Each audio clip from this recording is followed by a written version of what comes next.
This is Impact Healthcare, people and strategies that are disrupting the health benefits industry.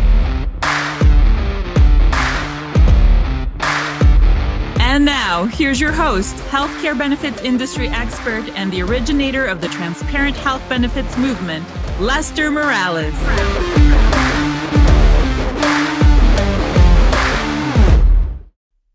Welcome back to another episode of Impact Healthcare. And funny, I would normally consider myself a pretty good speaker. And I, with this person, shared a main stage at an event. And I've always followed this guy. I know who he is, but I've never been next to him. And he runs a data analytics company. So I was thinking, this is going to be probably a little bit on the drier side and whatnot. And Hugh ended up being, what might be as close to a stand-up comedian on stage as possible. So Hugh, thank you for being a really good partner to speak with, and welcome to Impact Healthcare. Thanks, Lester. Feel the same way. Your energy level is totally contagious, so I might have just caught it that morning. I don't know. Good. Well, Hugh, for those people who don't know you and your great company, give us an introduction. Yeah, so Hugh O'Toole, I'm the CEO of a company out of Pittsburgh, about 100 employees. All Innovu does is use data to try to help great advisors work with bold employers to really figure out in the healthcare delivery system what works, and probably just as importantly, what's broken, and how do they improve their financial statement. But probably more importantly, definitely more important to me and my staff, is can we have a great impact on the take-home pay and the spend in healthcare, and then along the way, can we find things in the data that would allow the employer with the delivery system to change the outcomes of health on that population? And it's totally around that center point that I wake up every single day fired up for no apparent reason. My entire family, friend group have no idea why I'm still working. But absolutely love it. I love to, on the road, find people like you, Lester, that share that same center point and goal. And the good news is there's more of us than there was 3 years ago. So it's a really fun time to be in this industry. It's interesting, Hugh. A lot of people like me, right, grew up in this business. You did not. Talk to us about how you got into this business and what drove you here. Yeah, I think like a lot of us on listening to this or on this call, somewhat by mistake. I was a youth counselor with juvenile delinquents in New York City. Wanted to marry this terrific young woman I met in college, and she was a parochial school teacher. My 5 brothers said, one of you is going to have to make money to live in Westchester County, New York. And I was fortunate enough, my brother introduced me to 2 great people in the benefit space that took me under their wing and gave me a massive opportunity. That resulted in, under God makes straight with crooked lines, really finding this center point of the fact that in these value streams, whether it's retirement planning or healthcare, there are things that are completely obvious in the data that would say you can fix that if you had the will to fix it. But candidly, everybody makes too much money in it being broken. And so throughout my career, I just looked for broken things that could be fixed with the use of transparency and disclosure and data, and then really just tried to fix them. And that's, could go through a whole long saga about it. But the reality is, after fixing with a lot of great people around the country, being a pioneer, fixing the expense ratios in 401k, 403b plans, realized solving for expenses didn't get it done because healthcare and pharma had defunded the normal American's ability to save in their retirement plans. So unless you actually attack the most expensive part of anybody's life, which is healthcare and pharma, they have no money to save. And I looked at I had created an algorithm that got a patent that showed that connection through big data. And the last time I retired, I immediately went out to Pittsburgh. There was this little company called Innovu, and they were able to take in that data and start ripping it apart to find the waste in the system and the opportunities to make people healthier. I invested, became a board member. I think I missed a meeting and they made me the CEO. And I've been doing that since 2018, and it's a blast. Awesome. So this subject for some, might be a little foreign. So I kind of want to just set the foundation. Data and transparency around the data is such an interesting, scenario because unless somebody goes out of their way to put in a mechanism of owning and controlling their data, I would venture to bet a large majority of let's call it 1,000 life employers kind of have no idea what the realm of potential could be with data. And even the larger employers, unless, again, they have a advisor, but you said it earlier, through misalignment of incentives, some advisors don't necessarily want healthcare costs to come down. So when we talk about data and the ability to, get it, use it, and what to do, and the audience being employers and advisors out there, what's kind of just foundational that you say to everybody, like, hey, just table stakes, you need to be thinking like this or asking for this, or like, what's just the baseline that you're like, prudency, it has to be at least here? Yeah, I mean, now it's actually reinforced by a law. But the reality is, whether you're the advisor or you're the plan sponsor, or the employer in most cases, you have to actually get comfortable that you're a fiduciary, that you are somebody that has to have proper governance, because the decisions you make definitely affect you as an employer. But candidly, every nickel being spent here can't be spent on somebody positioning for retirement or paying their oil bill or, literally being able to get a medicine that would maintain somebody's health. So, I always say everything that I preach about being a plan sponsor is exactly the same process that I use when I'm at a parish council meeting, right? So it's really just, do you actually believe you're important? Do you believe that you have the lives of other people within the scope of your control? So do you know how to act as a fiduciary?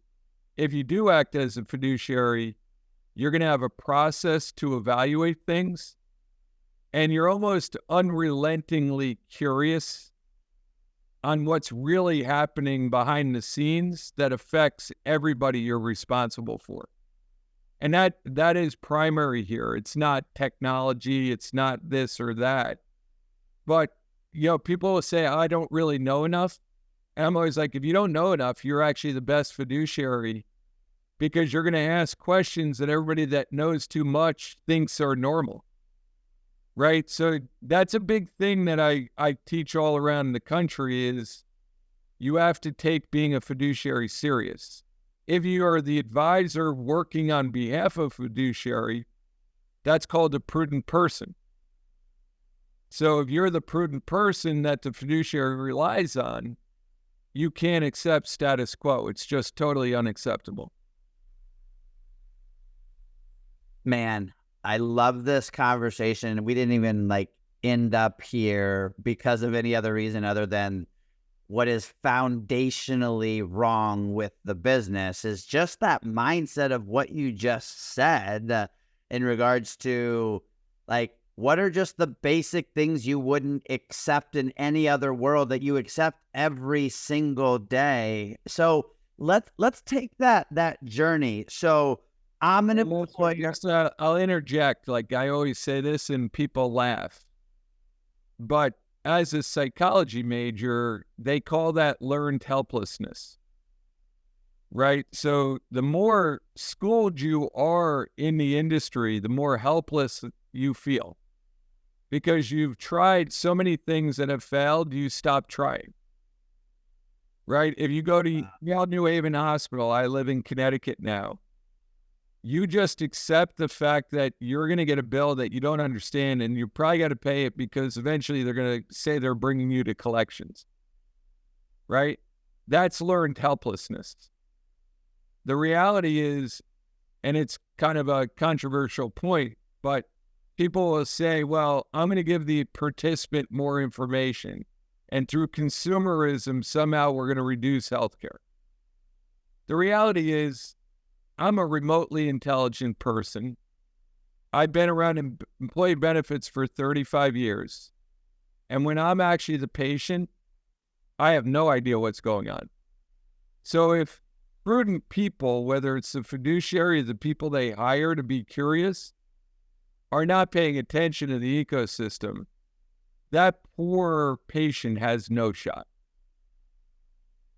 I've never heard the learned helplessness, and it's interesting. I get frustrated having worked at the third largest insurance consulting firm in the world for almost 15 years, and knowing that the conversations I have with a lot of my ex-colleagues haven't changed in the 8 years that I have not been working. And I'm like, I know so much more about how screwed up I was 8 years ago. It's unreal.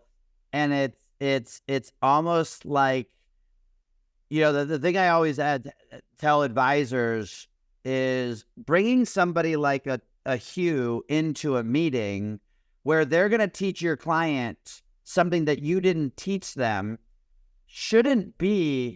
you shouldn't take that as a negative view on you. Just like if your financial advisor brought in a gold and silver expert to talk about that being part of your investment strategy, I'm not mad at my financial advisor for telling me, I think you should hear other people. And even if those people make money for adding value, that is the whole conversation here. Well, the good news is, I got to tell you, in the last 3 years, Innovu's existed for 10 years. I've been running it for 6. In the last 3 years, I feel like the advisor consulting community is getting it, right? So when I would go to leadership meetings 3 years ago, this was probably the 8th or 9th topic discussed. Every one of them this year when I was out in Colorado Springs told me the number 1 or 2 issue in our entire practice is how to actually get at the truth through transparency, disclosure, and data. Interesting. So I'm very encouraged. I'm not bummed out. I agree with you. For people that are stuck, this is going to be a very difficult period of time for them.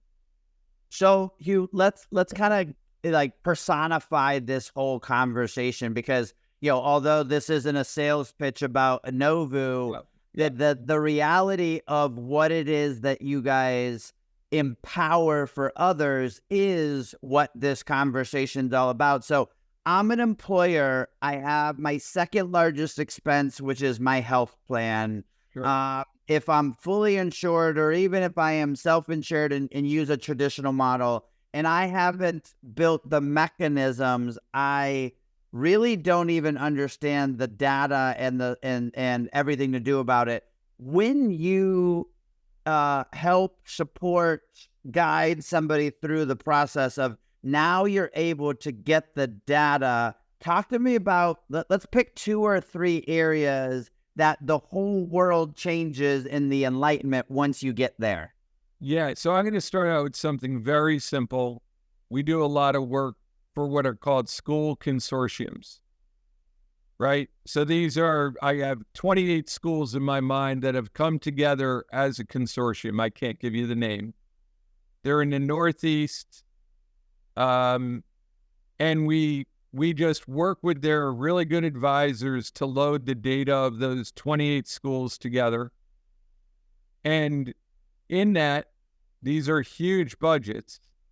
In that, just a very simple thing, where you get injectable drugs that are not necessary to get out of hospital, right? They call it, in the fancy world we live in, they would call that a J code analysis.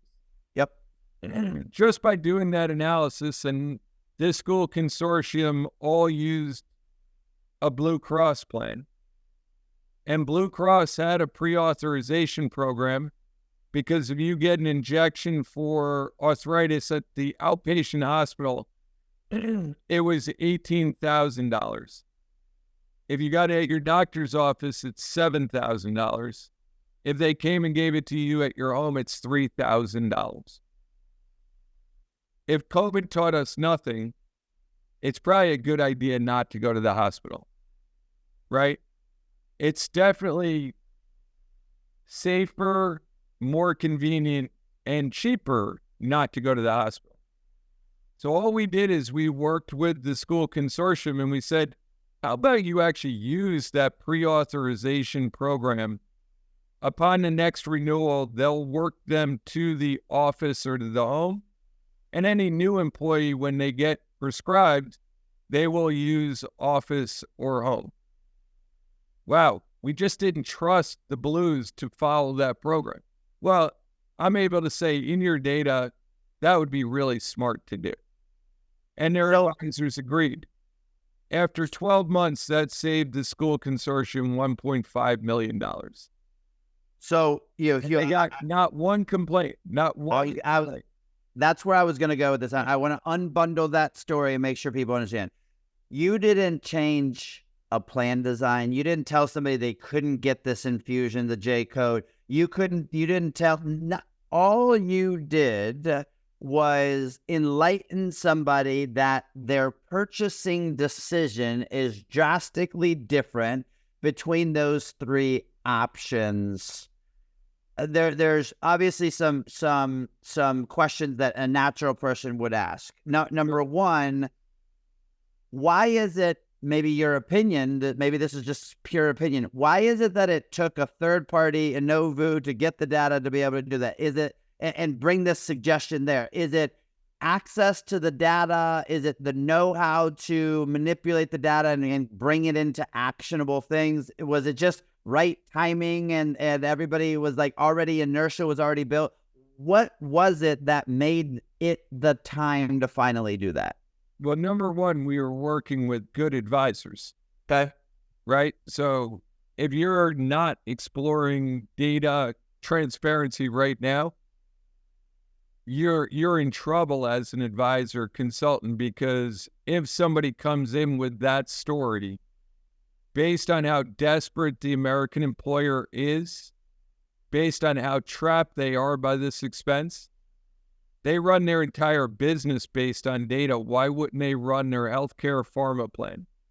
So their second largest expense. Yeah, the employer is more than willing if somebody tells them the story. So we worked with really competent advisors is always where it starts. Then it is difficult to get data, right? When you have this much margin at risk as the delivery system, you're not dying for your client to have the data that would say you could realistically carve out 10 to 30% of this expense just through proper procurement and accountability, right? So those are the blockers, and that's why, like, when people say they want to do it, if you want to be stuck, there's probably 30 reasons not to do it. Right. None of them are good reasons, by the way, but the system has reasons why they're going to block you from transparency and disclosure. And I'm quoting a Supreme Court judge, but the reality is transparency is the great disinfectant for any industry, right? Because capitalism actually works with transparency. Capitalism does not work behind NDAs. Right. So, Hugh, in that example, we've got the data, the J codes. frequency versus severity. If you had J-codes as an example, of all of the members, how many on a percentage basis might this 1.5 million in savings, how many members did that impact? Yeah, I don't recall specifically, but 50 to 100. 50 to 100 people. Yeah. Yeah, which on a grand scheme of things as members, less than 1%? Yeah. Yeah. I mean, if you just go with the cost of healthcare pharma in general, typically less than 20% of the population is well over 80% of the expense. So really using data, you're right onto it. This isn't a shotgun approach. You literally can do, again, as psych major, you look at hierarchy of need, and you can get very specific on how you can actually align the cost-benefit impact so that you don't have to be uber disruptive, but you can get at the people that can get something very expensive at the appropriate cost. But we also have quality data on the facilities and the doctors. And the good news is there is absolutely no alignment between cost and quality in healthcare. So a lot of times you can get somebody to a center of excellence for a procedure at 40% of the cost of them getting the same procedure at a worse facility. It's almost like healthcare is kind of like buying a car pre-consumer reports. Right. And now you actually have the data from a quality, from a cost, and you have the data on utilization. You combine those three things, you can make some very impactful decisions, to your point, Lester, that have very little impact on the majority of the population. And so from an employer perspective, right, I saved $1.5 million. I impacted less than 1% of my members. And let's go to the member perspective. Those members got the same service they needed at a equal to, if not higher quality. And especially if they're in a high deductible plan, they probably paid less money too. Right. And if you want to do interesting designs, like I'm a relatively small employer, I have 100 people that work for me, right? We joined a captive, right? In that captive, they have 12 point solutions, meaning the things that would impact cost, I give my people an alternative. You can use the normal network, the normal deductible co-insurances, or I'm a broken down ex-athlete, right? I need a knee replacement. I don't want to get one, so I just keep on getting MRIs that tell the same thing the last one did. And the reality is, if I go to X location to get that MRI versus Yale New Haven through my network, I make that free to the participant, and it saves Innovu $2,500. Right? So all of these things can be aligned with what's good for the participant and what's good for the plan and what's good for both of their pocketbooks. And let's take it in this example, just happened to be a school district consortium, and for taxpayers, by the way, because these are dollars that we're all funding. Or maybe it saved a music program, right? Like, the bottom line is we could all do a lot better with our money than somebody else having our money. Love it. Love it. Let's talk about another area, and maybe the example being, all right, big, large public entities. Okay, they got a lot of people, Hugh. Average person down there is probably not 10, 15, 20,000 lives. What about give me another example of how to use this data for the everyday employer that might be, not again, inside of a consortium, not a big school district. Well, I don't know what's going on in Innovu, but 10% of my staff will have a baby this year. Okay. So part of my captive arrangement has a maternity program. And there is no deductible or co-insurance involved. Plus, you get like a year free of diapers if you use that maternity program. So a great young guy that works for me, Matt Cotter, and his wife just had a beautiful baby boy, and they didn't have the financial burden of healthcare pharma on that birth, right? So we can see in the data how expensive a normal pregnancy is. Matt and his wife saved whatever, $2,000, which is real money. And Innovu saved $10,000. So again, I'm a big alignment person, and I don't believe you should do anything that hurts the participant. But there are so many opportunities from Center of Excellence. Now that we have the hospital payer transparency data, you can actually do direct contracting, right? We work with a lot of manufacturing firms. They know every single year they're going to have 20 knee replacements. They just direct contract using data to the highest quality and negotiate a payment well below the network and do 20 knee replacements at a fixed cost, right? You know, it's such an interesting thing because if you think about it, you're a business owner, I'm a business owner. These are things and conversations that we have in every other aspect of our lives, Sure. right? But it's like, and I think about this when I talk to private equity companies or sometimes CEOs and CFOs that are reluctant to this conversation. And it's like, you are way smarter than I will ever be, but you're allowing your second largest expense to just be, run over there and no one's really paying attention to it. If you had to summarize, because then I want to go back to that fiduciary and talk about the CAA conversation, because I think people need to use it as an empowering, momentum. But if you had a room full of employers and their advisors sitting next to them, knowing what now you see every day, getting millions and millions and millions and millions of pieces of data, what is it that you tell them to, after they hear you on this podcast, they should go do this? What is that this? Number one, make sure you're aligned with a great, curious, prudent person advisor, right? So if every question you ask your advisor is, there's really nothing we can do about it, and you really should be comfortable eating 25% renewals, you have the wrong advisor, and there are so many good advisors in America. As a fiduciary, you have to make sure you're with a state-of-the-art data transparency utilizing prudent person. So advisor's number one. What's number two?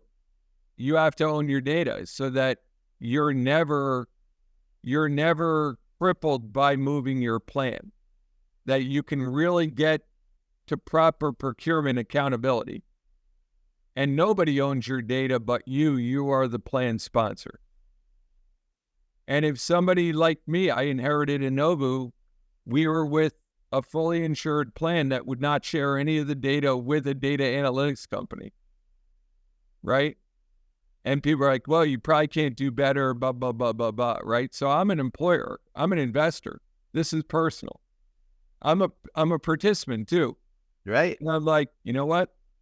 I have no idea, but I'm going to go to an alternative funding structure so I can see my data, right? And the good news is there are a lot of great alternatives if somebody won't let you see your data to go get your data. And you just have to understand, I believe this in my soul, that you can't shop effectively for yourself or anybody else if you can't compare your data, right? So that's a big thing, is just find a good person that you can trust and own your data. And then every time you look at your data, this is something we've kind of coined at Innovu, there's a so what are the top 5 things I should be looking at? It's very apparent. Your prudent person should say, now what am I going to tell you to do about it? And then you should trust nobody. I hate to say that. This is in your business life. And you should measure everything and compare it to benchmarks. And if you do that, you will harvest huge capital and create better outcomes for your participants. I love it. And it's again, such practical information and things that we do in our personal lives every day. Hugh, I'm going to go back to the number 2, right? You said own your data. There's so many people out there that are like, my advisor says that I can't get my data, or the advisor says the carrier won't give their data. We had a law that most people still haven't heard of, and I'm shocked. I don't care the size of the group or even the consulting firm. There's just a ton of people that are not, kind of aware. Give us the Reader's Digest of the Consolidated Appropriations Act, the CAA, and from your perspective, what does it mean for our audience? Yeah, so I always tell people this due to the fact that I spent 25 years in the retirement investment industry. When the Pension Protection Act passed in 2006, it is exactly the same law. So the bottom line is, and I heard this right out of Alex Azor and Donna Shalala's mouths when it passed, is when the federal government realizes they cannot control an industry, they put the American employer at risk and declare them a fiduciary, because they know that the American employer, when at risk, will control an industry. So what they did is they gave a responsibility, which is you are really the big F fiduciary. So pay attention. They removed, although this has not happened, in the law, nobody's allowed to gag your data. Okay, so in insurance contracts today, to this day, even though the law is over 3 years old, the reality is, as a plan sponsor, you have a right to your data. Number 2, anybody that works on your planning, including Innovu, if they make over $1,000 on the plan, they have to disclose how much you pay them, which you know, but how much they make off your plan that you have no idea. It's called the indirect compensation. Why is that? It's not because they're afraid you're paying somebody too much money. It's because they want to know, they want to make sure the fiduciary knows if somebody's conflicted on their advice. Okay? And that's a dollar amount. It's not some lawyerese that you can't understand. Okay? That's still very not adhered to. And then for that, they gave you 2 things you're responsible for, which is to make sure there's parity in mental health and substance abuse from an ability to access it, which is close to impossible due to how big the supply is and how how big the demand is and how small the supply is. Yep. And then you have to do federal pharmacy reporting annually. That's really CAA in a nutshell. But the whole idea is transparency and disclosure so that plan sponsors can make better decisions on behalf of their participants. So I want to draw 2 correlations and get your summary on something. You and I both had the same slide in both of our presentations around the CAA, which is, hey, when did the law happen, but when did the real compliance and movement happen? And in both scenarios, they're the same thing, which is people are getting sued. Lawsuits are starting to drive. 1, give me a little insight of that. And 2, let's talk about either Johnson & Johnson or Wells Fargo or both so that people understand, maybe even your opinion. Is this a fad and it's going to go away? Is this going to get worse? Like, what is this going to look like, especially since you lived through it in the 401k pension space? Yeah. No, I mean, the reality is there should be no need for them, because if you follow CAA and you followed a fiduciary standard, you would be totally bulletproof to a bad outcome in one of these lawsuits. But candidly, and I never really understood this, even though 4 of my siblings and all 4 of them married attorneys. So Thanksgiving has 8 attorneys at my house. right? I never really got the whole plaintiffs thing, except for the fact that when a fiduciary standard and the governance fail, the last recourse are class action lawsuits, right? So, and I never really understood that prior to living through what happened in retirement. But literally all the plaintiff's attorney does, they find a class of employees that feel like they were wronged by the plan.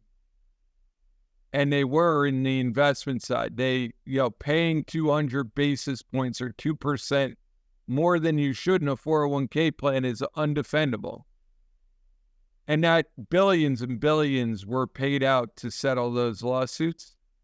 So we're on exactly the same path as what happened in the 401k industry. It's just happening much faster, right? Why? Because the plaintiff's attorneys through the 401k industry have already trained federal judges on ERISA. So that doesn't have to happen again. And those class action attorneys know exactly how to file these lawsuits, which are very expensive to file. So I can create a corollary for every single lawsuit that's going to happen in healthcare that already happened in the retirement industry. So finding a drug that's at 100x the cost that you could get it on GoodRx, that's good plaintiff's attorney lawsuits. I'm not endorsing them. I'm not saying anybody's guilty. But that is really no different than when you could prove that, somebody kept a large cap growth fund because they owned it, even though it was a 1-star Morningstar rated fund, and there were 500 5-star rated funds you could have offered to your participants.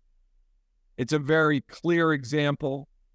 And by the way, some of these same firms were sued in their 401k plans for almost the same exact issues. So I want to end it with two things. One, in your example, because obviously the pharmaceutical side, the drug side is the catalyst of both of these lawsuits, and that 100x is not you being cheeky or these are the real numbers that happen. As you look at data every day and you just had to make a swag of the number of employers that are out there, how many of them are in potential PBM contracts, pharmacy programs that have that type of pricing that is allowing this 1 to 100 type of potential? Are we talking about, oh, it's only the big ones, it's only the small ones? Is it only some of them? Is it a lot of them? What is, again, coming at it from, you see this data all day long? Yeah, so remember, if you can't prove you evaluated it, you're not clean. So remember, process has to meet transparency in data. So what I would say is there's barely any employers that are currently following a process with documentation that would say they really looked at the data and they documented what they looked at and why they made their choice to defend themselves. And that's actually what the government and the courts would be looking for. So I'll get a lot of great advisors that when I do this get kind of angry with me. Hugh, you see what we do. We're awesome. And I'll be like, I do see what you do, and I do think you're awesome. But do your clients have minutes to their meetings? Do they set an objective for what they want from the plan, from outcomes, financial exposure? And did you do the analysis to prove that the program you're using is better under some criteria than what the market would normally offer? So documentation-wise, I think the entire industry is vulnerable. And from the result standpoint, again, I go back to the drug thing because like I look at my family and like one drug filed bankruptcy for my family, and like Right. when you could have bought something on GoodRx for $58 and you're being charged 10 grand, like is this a one-off scenario, or is this like most plans are? I think I gave you a great answer, Lester. The last one, it is processed, but we do a dashboard every single employer can use, right? How would your generic drugs look at versus Mark Cuban's cost plus program? Okay. And I'm not endorsing anything, by the way. I'm just a data guy. Yep. But that would be something a prudent fiduciary would look at. Humira is probably the number one drug on almost every plan we load. Yep. Right? Have you looked at a biosimilar that might be 90% cheaper?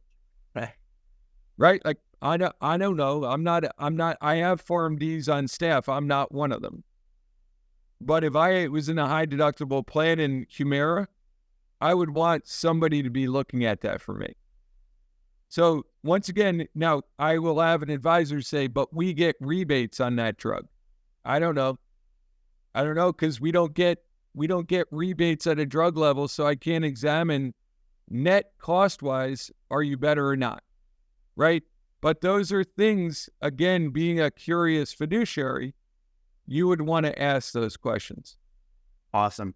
So Hugh, if somebody wanted to learn more about Innovu, they're like, man, I just heard 3 examples. I'm not doing any of this. Oh, shish kebabs. I might be in trouble. Wanted to get a hold of Innovu, learn more about what it is that you guys do. Where could somebody, follow you, follow the company, learn more? Yeah. Number one, we always work with advisors, right? We know where the so what in measure. You need a prudent person in the middle to say, now, what would you do with that dilemma? So I just want to be clear, Innovu doesn't market direct to employers. But if you just want to learn more about the subject, go out to innovu.com, INNOVU, because I'm not even sure it's a real word. But go out to that and, there would be a place to look at information. And if you want more information, we can get back to you. But ultimately, this isn't meant as an Innovu commercial. But I totally, Lester, loved hanging out with you on the road and really enjoyed our conversation.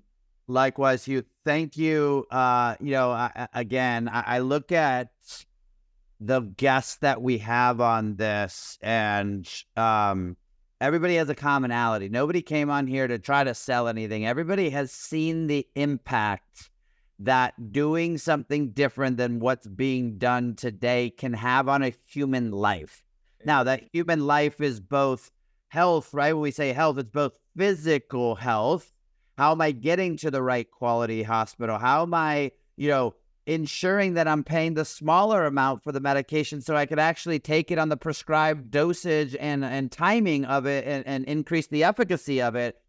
And then on the other side, we have this financial health that, depending on how macro somebody wants to do it. I mean, nearly 20% of our GDP as a country is spent on healthcare, and we don't live any longer than anybody else. And the NPS scores of the national carriers are slightly above internet and cable providers, but really low on the grand scheme of things. So it's like, what is it that we're doing? So I just love when I have people on that take such a pragmatic, like non-emotional, just right down the middle that says, we're impacting people's lives, both their pocketbook and their physical self. And yeah, it's a little bit harder than doing it the normal way, but any desired outcome is harder than the least desirable outcome.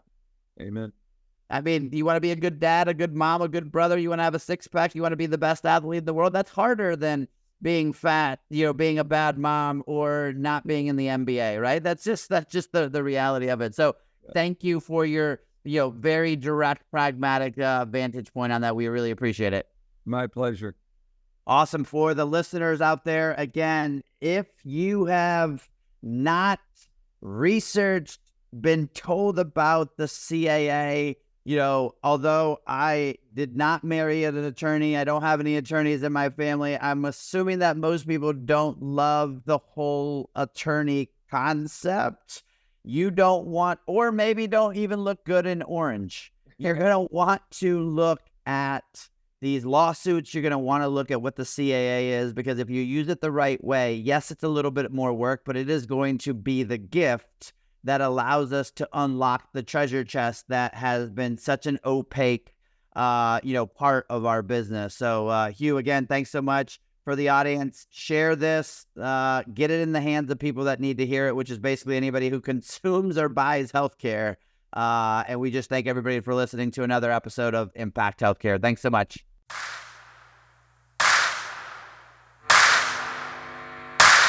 You've been listening to Impact Healthcare, people and strategies that are disrupting the health benefits industry with Lester Morales. Remember, the journey to getting 20% savings on your healthcare benefits starts with total transparency.